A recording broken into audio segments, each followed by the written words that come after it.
Good morning, Nick. I am very grateful for having you and accepting to have your testimony and your experience with us in this special series about the healing process. Like human beings are not only body, the spirit. And we want to start, yes, you can tell us who are you, your profession, about your family, some personal stuff that you want to share.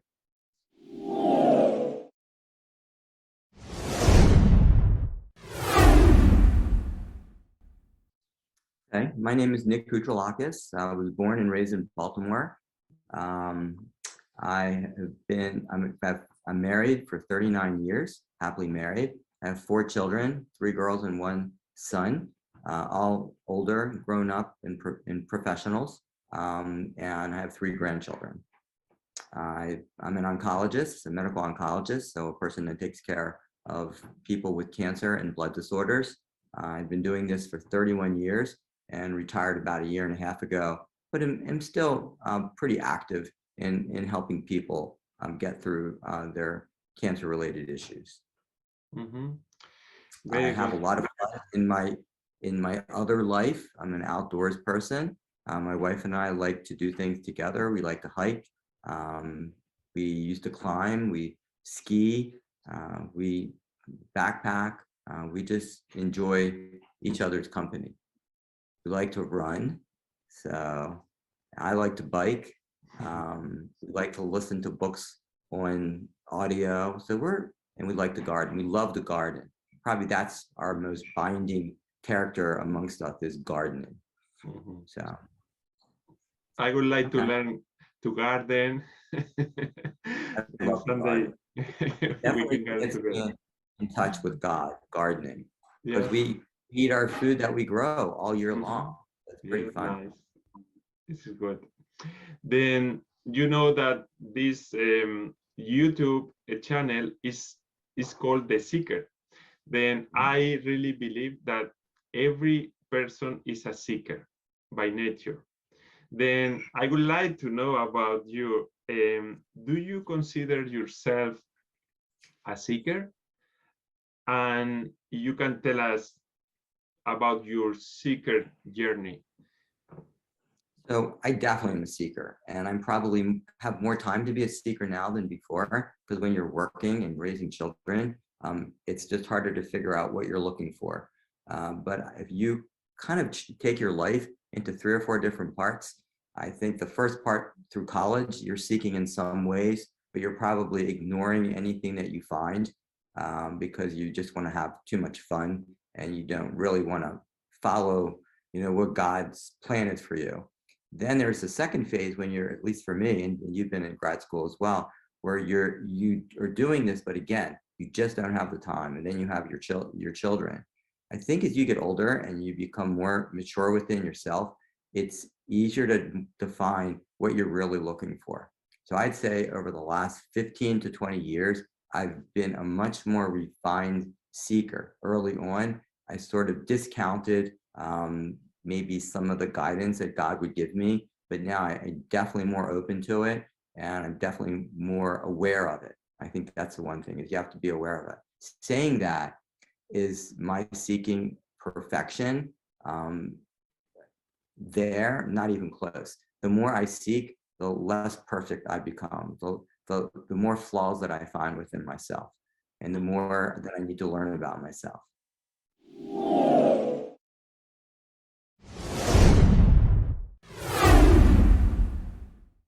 When you talk about the college time, the people want to have fun and enjoy. In that time, we are really in our highest point of seeking. We are seeking happiness, fulfillment, but probably we are a little lost. Like we don't know where to seek, or we are following other pathways that the majority of our friends or the people in the society is following.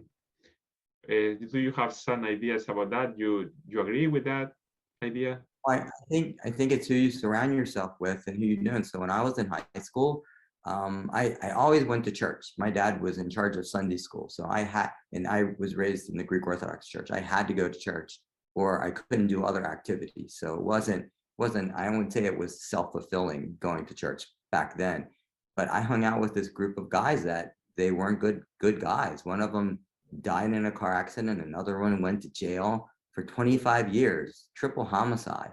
And the other one just wasn't a good person. And then in my mind, I'm like, I have to get away from these people. So I think God at that point said, look, you need to get away or you're going to be in trouble. So then I'm in college, in my fourth year of college.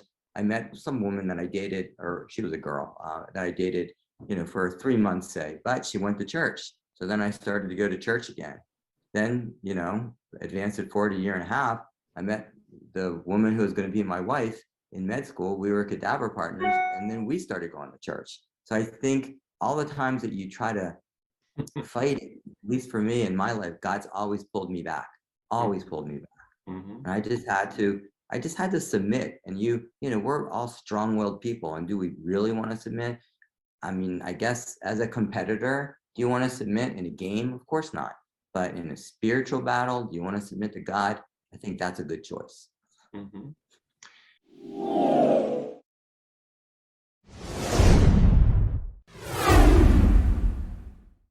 When you heard about submit, it's like you don't like that word. The people don't like that. Then you are a really incredible oncologist and person. And even though that you are important professionally, how do you balance to increase all your potential as person, as professional, and the word submit, what that means? Because Mhm. it's not like you have to do something that other, in this case, God, wants you to do in spite of your own decisions. So I think that's a really complicated question with a lot of different answers. So say just take oncology. You're taking care of somebody that has a cancer related problem and they're not going to do well. They have a finite amount of time to live. So how do they submit? So if they have a really strong faith, they can use that faith to give them the courage to get through the rest of their life. But that takes a really special person to do that. And even people that have the strongest faith, they're very fearful. So in order to submit in that context, you have to make sure, or they have to make sure that they're getting rid of their fears of dying. That's to me the hardest part in terms of submission, getting rid of your fears. And by doing that, as we were talking offline, you just have to be able to embrace God's love. Because if you have God's love, if you truly have it in its pure form, then your fears and anxieties should be resolved. And what do you know about when the things are going well? Is possible, or in your experience, like to submit when you have many other options, basically, not only God, because when you are in terminal cancer, sometimes the only option that they have, or they have two options. But when everything goes well in your life, can you express this submission to God's plan? Well, I think when everything is going well in your life, in general, say a non-health problem, just in general, a lot of people don't want to submit because it's intoxicating to be doing well, to have money, to have power, to be on committees, to be at the top of your game. So that situation, why do you need God? And so when people would say, oh, my CAT scan is good, thank God, I would tell them, well, even if it wasn't good, you should thank God. Even if you're having the best day of your life, you should thank God, because he's kind of starting it all. He's making your life the way it's supposed to be. So I think that's hard. I'm in a couple of men's small groups, and one guy he's a competitor. He was an athlete in college, and he has a hard time with submission. And like, you can't really look at it as like you're submitting and going belly up and having your enemy conquer you. You're allowing Jesus and God to conquer you, to take hold of your life. So to me, that's an awesome submission.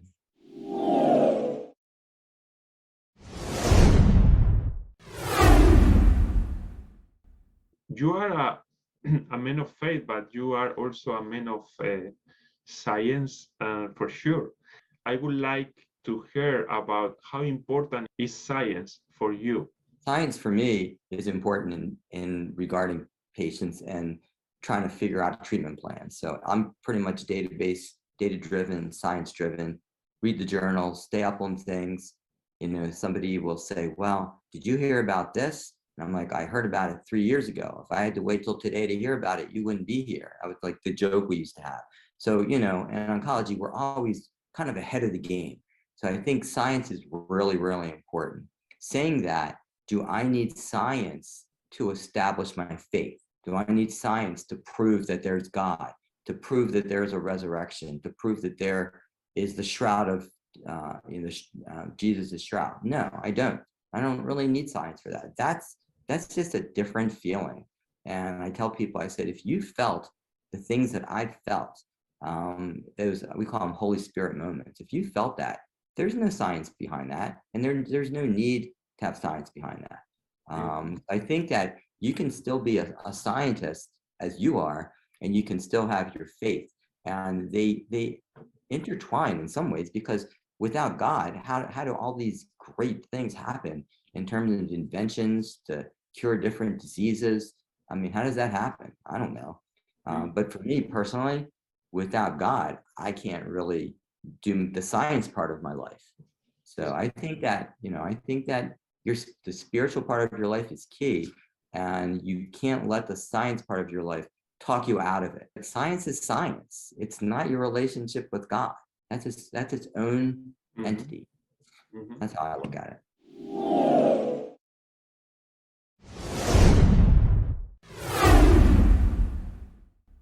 Nowadays, with the pandemic, there are many controversial scientific point of views about the vaccines, for example. I have been in conversation with many friends and other people that is asking me about different evidence, or they are not trusting in what another scientist said. And for me, science in this pandemic time is very important. Reconcile science. There are something in common with faith, I think. You have to trust in someone. If you trust in a specific doctor, a specific person that is talking in a video about the potential effects or side effects of a vaccine or any other stuff, basically there is a point of trusting in the data, trusting in the people that are working on that. Then it's like faith. Faith is trust in God, in someone that is you call God, is Jesus for the Christians.